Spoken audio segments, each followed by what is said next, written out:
Coucou les amis, c'est Sandra, j'espère que vous allez bien aujourd'hui, que vous êtes en pleine forme, plein de bonnes énergies, positives bien sûr. Alors aujourd'hui je voudrais vous parler d'un sujet qui nous concerne tous. Ce sont les excuses que nous nous trouvons pour ne pas faire les choses. Les excuses, ce derrière quoi on se cache quand on n'arrive pas ou quand on souhaite faire quelque chose, oui, et qu'on n'arrive pas à le faire, ben souvent on se trouve des excuses et c'est ce dont je veux vous parler aujourd'hui. Je pense à un film que j'ai vu il y a quelques années de cela, enfin il y a un petit moment. C'est un film qui doit dater des années 80 ou des années 90 et qui met en scène deux jeunes hommes, donc il y a un noir et un blanc. Et en fait le noir, chaque fois qu'il lui arrive un truc, chaque fois qu'il lui arrive un truc, quel que soit le truc qui lui arrive de négatif, il met ça sur le compte de sa couleur. C'est-à-dire que, je sais pas, si il a pas réussi à draguer une fille, c'est parce qu'il est noir, elle veut pas de lui parce qu'il est noir.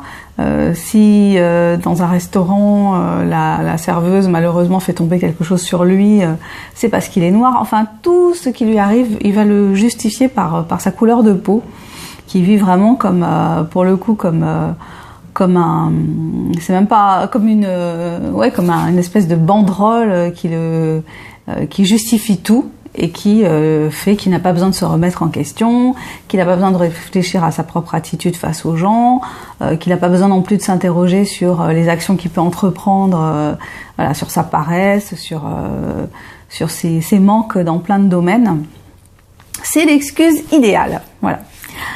Donc, je voulais savoir, alors vous, quelles sont vos excuses? Qu'est-ce que vous avez envie de faire et que vous faites pas?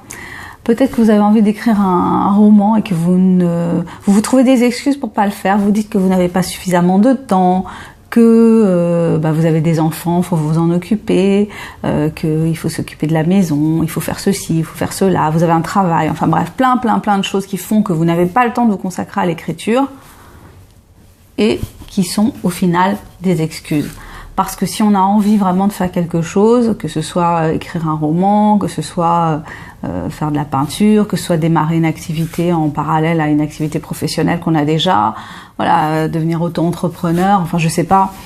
Si vous avez un projet comme ça qui vous tient à cœur et que vous ne vous lancez pas, demandez-vous pourquoi vous ne vous lancez pas. C'est peut-être justement parce que vous avez une méga excuse. Le temps, c'est une grande excuse qu'on retrouve souvent. J'ai pas le temps de faire ça parce que j'ai pas le temps. Alors qu'on peut toujours trouver le temps. Si quelque chose est important pour nous, on va toujours trouver le temps de le faire. Donc moi, je me souviens quand j'ai commencé mon premier roman, quand je me suis vraiment dit si t'arrives pas à écrire ce roman que t'as tellement envie d'écrire depuis tant d'années, maintenant là, tu le feras jamais. Donc je me suis lancée. Et je me suis dit que j'allais écrire 15 minutes par jour. C'est pas beaucoup, 15 minutes. C'était jouable par rapport à la vie que j'avais à ce moment-là. C'était complètement jouable, même si ça me paraissait un défi. Voilà, donc 15 minutes par jour pendant à peu près 3 ans, je me suis fixé ça. Et effectivement, à la fin des 3 ans, j'avais réussi à écrire mon roman. Je l'avais terminé, j'étais contente, j'étais fière de moi. J'avais relevé le défi que je m'étais imposé et brillamment relevé, puisque le livre était écrit et fini dans la période, au bout de ces 3 ans-là, c'était fini. Donc, si vous avez comme ça si vous vous rendez compte que vous êtes du genre comme ça à avoir des excuses, à vous trouver des excuses, réfléchissez au pourquoi. On peut se trouver des excuses parce qu'on a peur d'échouer, mais on peut aussi se trouver des excuses parce qu'on a peur de réussir, parce que ça nous fait sortir de notre zone de confort. La réussite, ça nous fait sortir de notre zone de confort, ça nous fait nous envisager autrement.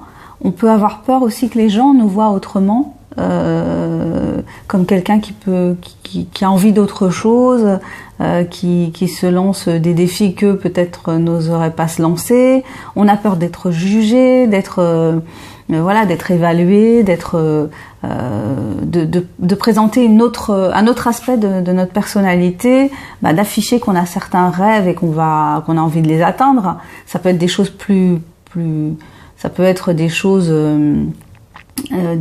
plus simples, hein. Je sais pas, ça peut être quelqu'un qui a envie de perdre du poids et avec tout ce qu'il peut y avoir derrière le fait de perdre du poids, effectivement, affronter le regard des autres sur le nouveau corps qu'on est susceptible d'avoir, sur le fait qu'on va peut-être pas manger de la même façon. Enfin, voilà, il y a plein de petits détails qui vont faire que peut-être on va se dire comment je vais gérer le changement, comment je vais gérer le succès, comment je vais gérer l'échec si j'y arrive pas, comment les gens vont réagir si j'échoue. Il y a plein d'éléments comme ça qui font qu'on se lance pas dans quelque chose qu'on a envie de faire, et c'est vraiment dommage parce que le pire dans la vie, c'est d'avoir des regrets, je crois.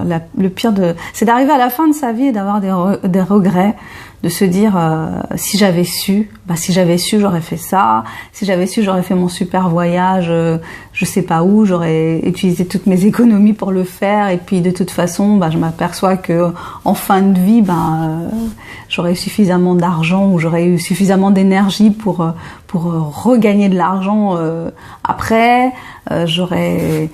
J'aurais écrit, j'aurais dessiné, j'aurais peint, j'aurais parlé à cette belle fille ou à ce beau garçon. Voilà, enfin il y a plein de choses comme ça qu'on ne fait pas parce qu'on se trouve des excuses, on n'est pas assez beau, on n'est pas assez grand, on n'est pas assez intelligent, on fait trop de fautes d'orthographe, on n'est pas assez habile de ses doigts, on n'est jamais assez, on est soit trop pas assez. Donc c'est dommage. C'est dommage d'être tout le temps ou souvent dans cette dynamique-là. Voilà. C'était de ça dont je voulais vous parler aujourd'hui, les excuses. Fuck les excuses, ok? Bon, écoutez, je me présente pour ceux qui ne me connaissent pas. Je suis Sandra Ganval, je suis écrivain indépendant. Mon objectif en créant cette chaîne, c'est quoi? C'est de parler avec vous de choses qui me tiennent à cœur, de parler aussi d'écriture, de lecture. Voilà, donc de vous présenter mon petit univers d'écrivain. J'espère que vous aurez la curiosité de cliquer sous la vidéo. Il y a les liens vers mon blog, vers ma page Facebook. Découvrez mes livres. Il y a des versions audio, des versions numériques. Donc n'hésitez pas à faire un tour, ça me fera super plaisir. Je vous souhaite une excellente journée. Prenez bien soin de vous et surtout, pas d'excuses pour faire ce que vous avez envie de faire. Allez-y, foncez. Ciao, ciao.